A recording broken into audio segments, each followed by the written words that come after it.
سردیاں شروع ہوتے ہی تو کئی چٹپٹے کھانے تیار کی جاتی ہیں، تو کئی گرما گرم چائے اور سوپ، مگر ڈیرہ بگٹی میں سردیوں کی ایک خاص سوغات تیار کی جاتی ہے جسے مقامی زبان میں بسری کہا جاتا ہے۔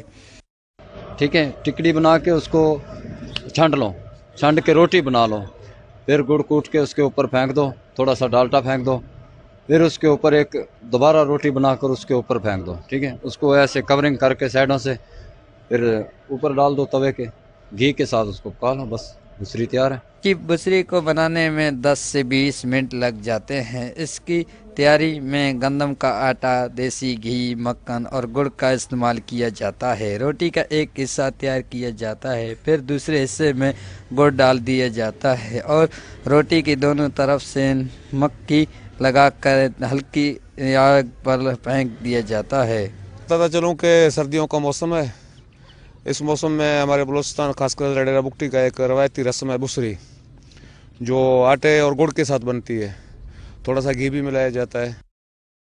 تیار ہونے کے بعد گرما گرم کھانے میں انتہائی لذت ہوتا ہے، جسے سب بڑے شوق سے کھاتے ہیں اور اپنے دوستوں کو بھی کھلاتے ہیں۔ کیمرہ مین ٹیم کے ساتھ فائقلی بگٹی، واش نیوز، ڈیرہ بگٹی۔